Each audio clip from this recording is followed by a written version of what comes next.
Assalamualaikum warahmatullahi wabarakatuh. Nama saya Rika Puspitasari dengan NPM 032119058. Tujuan dibuatnya video ini untuk memenuhi tugas ujian akhir semester mata kuliah Perencanaan dan Pengajaran Bahasa dan Sastra Indonesia. Di sini saya akan memaparkan RPP atau Rencana Pelaksanaan Pembelajaran yang sudah saya buat. Yang pertama itu ada identitas sekolah, Satuan Pendidikan SMP Islam Al-Ansor Cibinong, mata pelajaran Bahasa Indonesia kelas 8 semester genap, materi pokoknya teks persuasif dan alokasi waktunya itu 2 kali 40 menit atau 1 kali pertemuan. Selanjutnya itu ada kompetensi inti. KI1 itu terdapat menghayati dan mengamalkan ajaran agama yang dianut ya.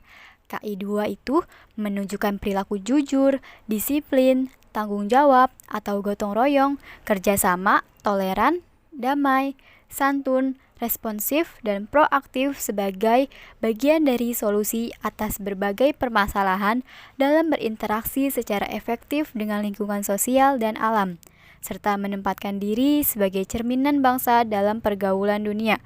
KI3 itu terdapat memahami, menerapkan, dan menganalisis pengetahuan faktual, konseptual, eksplanasial, dan metakognitif berdasarkan rasa ingin tahunya tentang ilmu pengetahuan, teknologi, seni, budaya, dan humaniora dengan wawasan kemanusiaan, kebangsaan, kenegaraan, dan peradaban terkait penyebab fenomena dan kejadian, serta menerapkan pengetahuan eksplanasial pada bidang kajian yang spesifik sesuai dengan bakat dan minatnya untuk memecahkan masalah. Dan yang terakhir, KI4 itu terdapat mengolah, menalar, menyaji dalam ranah konkret dan ranah abstrak terkait dengan pengembangan dari yang dipelajarinya, baik itu di sekolah secara mandiri, bertindak secara efektif dan kreatif, serta mampu menggunakan metode sesuai kaidah keilmuan. Selanjutnya itu yang kedua ada kompetensi dasar dan IPK. Nah, untuk kompetensi dasar itu yang pertama yang pengetahuan ada di 3.13 yaitu mengidentifikasi jenis saran, ajakan, arahan, dan pertimbangan tentang berbagai hal positif atas permasalahan aktual dari teks persuasi atau lingkungan hidup, kondisi sosial, atau keragaman budaya yang didengar dan dibaca. Nah, untuk IPK-nya tersendiri itu terdiri dari 3.13.1 itu mengidentifikasi pengertian teks persuasi, 3.13.2 itu mengidentifikasi isi dalam teks persuasi, dan 3.13.3 itu mengidentifikasi ajakan-ajakan yang terdapat dalam teks persuasi. Nah, selanjutnya itu untuk kompetensi dasar keterampilan ada di 4.13 yaitu menyimpulkan isi saran, ajakan, arahan, pertimbangan tentang berbagai hal positif permasalahan aktual dari teks persuasi atau lingkungan hidup, kondisi sosial, atau keragaman budaya yang didengar dan dibaca. Nah, untuk IPK dari KI keterampilan ini itu ada di 4.13.1 yaitu menyimpulkan teks persuasi, dan 4.13.2 itu menyimpulkan langkah-langkah penyimpulan teks persuasi. Selanjutnya itu ada tujuan pembelajaran. Yang pertama, setelah guru menjelaskan, siswa kelas 8 dapat mengidentifikasi pengertian teks persuasi dengan tepat dan benar. Yang kedua, setelah berdiskusi dengan teman sekelompoknya, siswa kelas 8 dapat mengidentifikasi isi yang terdapat dalam teks persuasi dengan tepat dan benar. Yang ketiga, setelah berdiskusi dengan teman sekelompoknya, siswa kelas 8 dapat mengidentifikasi ajakan-ajakan yang terdapat dalam teks persuasi dengan tepat dan benar. Yang keempat, setelah membaca teks persuasi yang disediakan oleh guru, siswa kelas 8 dapat menyimpulkan isi teks persuasi dengan benar. Dan yang terakhir, yang kelima, setelah guru menjelaskan, siswa kelas 8 dapat menyimpulkan langkah-langkah penyimpulan teks persuasi dengan benar. Selanjutnya itu ada nilai penguatan pendidikan karakter. Nah, di sini saya menggunakan 6 nilai penguatan pendidikan karakter. Yang pertama, nilai religius. Yang kedua, nilai nasionalisme. Yang ketiga, nilai kreatif dan inovatif. Yang keempat, nilai peduli lingkungan.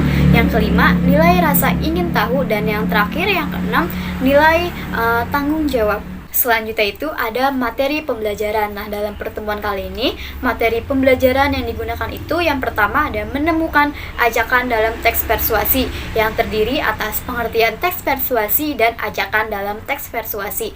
Yang kedua itu ada menyimpulkan isi teks persuasi yang terdiri dari simpulan isi teks persuasi dan langkah-langkah penyimpulan teks persuasi. Selanjutnya itu ada sumber dan bahan. Nah, untuk sumbernya tersendiri ini menggunakan jenis bukunya seperti ini ya.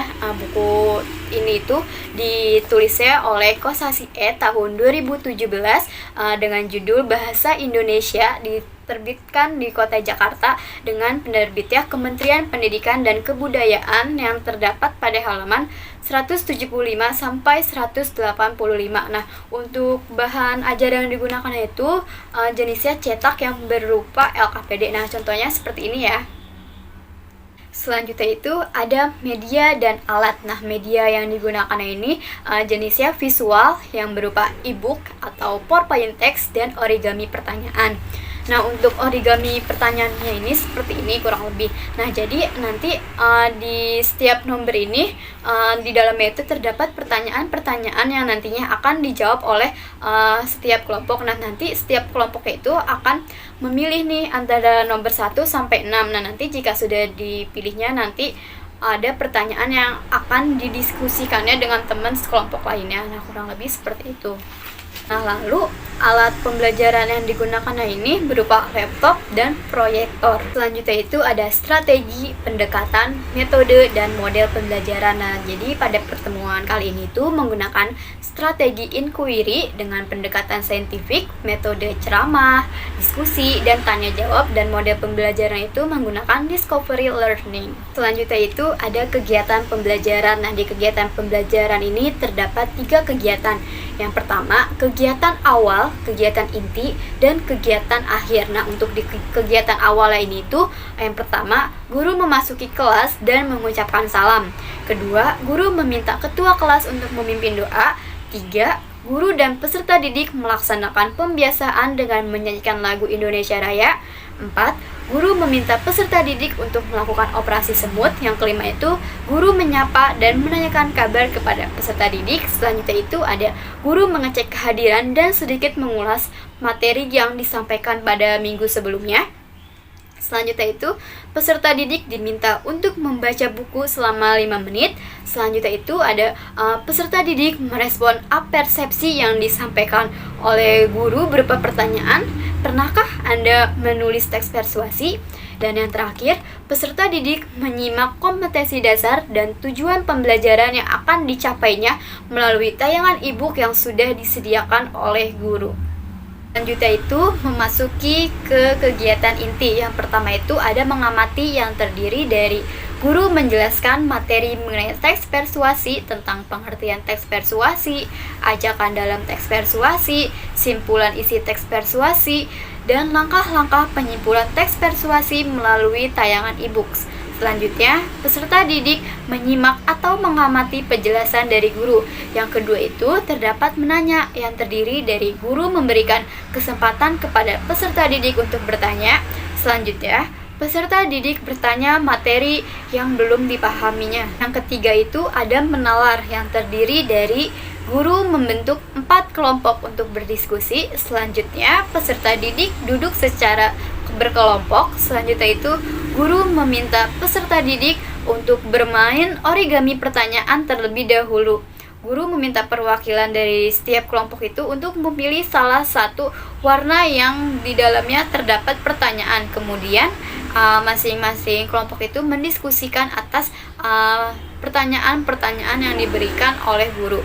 Selanjutnya itu, guru memberikan lembar peserta didik kepada peserta didik mengenai informasi yang berupa ajakan-ajakan dan langkah-langkah penyimpulan pada teks persuasi yang berjudul "Buanglah sampah pada tempatnya" dan belajar rutin untuk capai prestasi yang gemilang. Selanjutnya itu, guru menjelaskan hal-hal apa saja yang akan didiskusikan oleh masing-masing kelompok. Selanjutnya itu yang keempat ada mencoba, yang terdiri dari peserta didik mencoba mengerjakan lembar peserta didik yang diberikan oleh guru mengenai informasi berupa ajakan-ajakan pada teks persuasi yang berjudul "Buanglah sampah pada tempatnya" dan belajarlah rutin untuk capai prestasi yang gemilang. Yang terakhir itu ada mengomunikasikan, yang terdiri dari guru meminta perwakilan setiap kelompok untuk mempresentasikan hasil kerjanya dengan rasa tanggung jawab. Selanjutnya, peserta didik secara bergantian mempresentasikan hasil kerja kelompoknya dalam diskusi kelas untuk memverifikasikan hasil kerjanya. Dan yang terakhir, peserta didik kelompok lain memberikan komentar dan masukan atas penampilan temannya. Selanjutnya itu ada kegiatan akhir pembelajaran yang terdiri dari guru meminta peserta didik untuk membuat atau menyimpulkan materi pembelajaran mengenai teks persuasi. Selanjutnya, guru memberikan post-test atau evaluasi berupa quizzes yang berkaitan dengan materi hari ini. Kemudian, guru menginformasikan materi yang akan dipelajari pada pertemuan selanjutnya. Kemudian, guru meminta ketua kelas untuk memimpin doa sebelum menutup pembelajaran. Dan yang terakhir, guru mengucapkan salam dan meninggalkan kelas. Selanjutnya itu ada penilaian. Nah, pada pertemuan kali ini, penilaian yang digunakannya itu terdapat 3 macam penilaian. Yang pertama itu ada penilaian sikap, penilaian pengetahuan, dan penilaian keterampilan. Nah, untuk yang pertama ini ada penilaian sikap. Nah, dalam penilaian sikap ini itu berupa penilaian observasi. Nah, observasi ini berdasarkan pengamatan sikap dan perilaku peserta didik sehari-hari, baik terkait dalam proses pembelajaran maupun secara umum. Itu yang kedua ada penilaian pengetahuan. Nah, untuk teknik penilaiannya itu sendiri itu menggunakan ujian tulis. Selanjutnya itu yang terakhir ada penilaian keterampilan. Nah, di penilaian keterampilan ini itu berupa unjuk kerja yang berupa pertanyaan-pertanyaan yang diberikan oleh guru. Nah, jadi penilaian keterampilan ini sama halnya dengan tadi penilaian pengetahuan. Sekian pemaparan RPP yang dapat saya sampaikan. Mohon maaf apabila terdapat kesalahan dan kekurangan dalam hal mengerjakannya. Baik, kalau begitu saya akhiri dengan mengucapkan wassalamualaikum warahmatullahi wabarakatuh.